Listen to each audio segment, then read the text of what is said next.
حضرت یعلا بن مرہ کی ایک کہانی سنی ہے. فرماتے غزوے سے ہم واپس آ رہے تھے, راستے میں پڑاؤ ہوا تو حضور ایک درخت کے نیچے استراحت فرمانے کے لیے لیٹ گئے, اور میری ڈیوٹی یہ تھی کہ میں تلوار لے کے حضور کا پہرا دوں. میں کھڑا ہو گیا, باقی لوگ بھی سو گئے, تو میں نے ایک منظر دیکھا کہ دور صحرا میں ایک درخت تھا جو ہلنے لگا.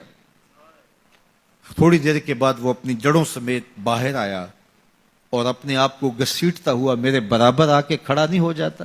تھوڑی دیر کے بعد وہ واپس وہاں جاتا ہے اور جہاں سے اکھڑا تھا وہاں جا کے دوبارہ نصب ہو جاتا ہے.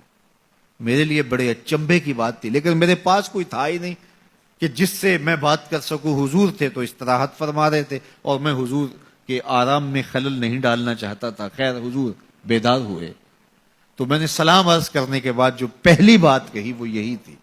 میں نے کہا حضور وہ جو سامنے درخت ہے تھوڑی دیر پہلے وہ اپنی جگہ سے اکھڑا تھا, شاخوں کے بل اپنے آپ کو گھسیٹتا ہوا یہاں پہنچا, پھر میرے برابر آ کے کھڑا ہو گیا, پھر تھوڑی دیر کے بعد واپس وہاں جا کے نصب ہو گیا.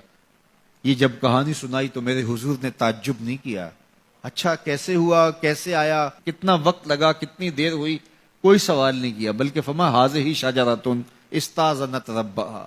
فرمایا یعلا بن مرہ یہ درخت ہے, اس نے رب سے اجازت چاہی تھی کہ مالک تیرا محبوب نیڑے آیا ہے, سلام نہ کر رہا ہوں. فآذن لہا, اللہ نے اس کو اذن دے دیا تھا, یہ مجھے سلام کرنے کے لیے آیا تھا. درختوں کے کلیجے بھی تڑپتے ہیں کہ حضور کو سلام کیا جائے. وہ کہانی تو آپ نہیں بھول سکتے جب ایک اعرابی نے کہا کہ حضور میں آپ کو نبی تب مانوں گا اگر وہ درخت آپ کی نبوت کی گواہی دے گا, آپ اگر اس کو بلائیں گے. تو میرے حضور فرماتے ہیں میں نے کیا بلانا, جا کے تو ہی کہہ دے تجھے اللہ کا رسول بلا رہا ہے. درخت اپنے آپ کو گھسیٹتا ہوا حضور علیہ السلام کی خدمت میں حاضر ہو جاتا ہے. درخت مان رہے ہیں, چاند کا کلیجہ شک ہو رہا ہے, پتھر کلمے بول رہے ہیں, حضور کے عشق میں کائنات کے ایک ایک ذرے کا دل دھڑک رہا ہے. وہ کیا کسی نے کہا تھا, زمین جل رہی ہے, آسمان جل رہا ہے, محبت میں سارا جہاں جل رہا ہے. پوری کائنات حضور کی آتش محبت میں جل رہی ہے اور حضور کے وصل کے لیے تڑپ رہی ہے. درخت ہوں, پتھر ہوں, اشجار ہوں, وہ اونٹنی جس پہ حضور سوار ہوتے تھے, غدبہ نامی اونٹنی, آپ تعریف پڑھیں حضور کے وصال کے بعد وہ چارہ نہیں کھاتی تھی, چارہ چھوڑ دیا تھا, رو رو کے نابینا ہو گئی وہ اونٹنی, اور صحابہ نے اس کی آنکھوں پہ پٹی باندھ دی تھی, اس نے رو رو کے جان دے دی. جب حضور چلے گئے ہیں تو ہم نے جی کے کیا لینا ہے.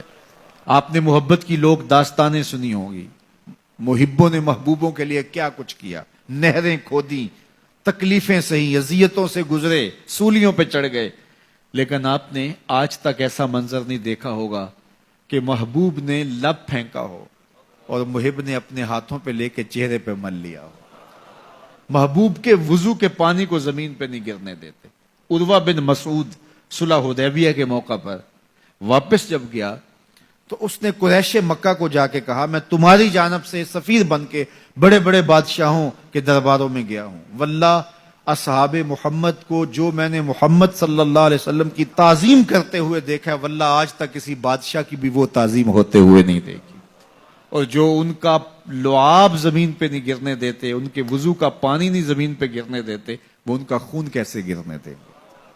تو جنگ کا ارادہ ترک کر دو. تاریخ بتاتی ہے صلح حدیبیہ کے بعد سیدھا فتح مکہ ہوا ہے, قریش کے ساتھ پھر کوئی جنگ نہیں ہوئی, اس لیے کہ ان کے دلوں پر ایک روب بیٹھ گیا تھا. جب امت نبی کی تعظیم اور تکریم بجا لاتی ہے تو بتائیے کہ پھر اس امت کو تسخیر کیا جا سکتا ہے, وہ ناقابل تسخیر. جب امت اپنے نبی کی تعظیم نہ کر سکے تو پھر اس کو جس طرح چاہو جو ہے وہ مسخر کر لو, وہ ایک بوسہ ہوتا ہے, اس کے علاوہ کچھ نہیں ہوتا. اس لیے اگر آپ مجھے پوچھیں کہ دین ہے کیا, تو ایک تو ہے کہ اس عنوان سے ایک الگ گفتگو کی جائے کہ دین کیا ہے, لیکن دو لفظوں میں اگر آپ مجھ سے پوچھنا چاہیں اور میں آپ کو بتانا چاہوں تو مجھے اقبال علیہ رحمہ کا لہجہ ادھار لینا پڑے گا. انہوں نے کہا دین سراپا سوختن اندر طلب, انتہائش عشق آغازش ادب. طلب محبوب میں تڑپنے کا نام دین ہے, جو ادب سے شروع ہوتا ہے عشق پہ ختم ہو جاتا ہے.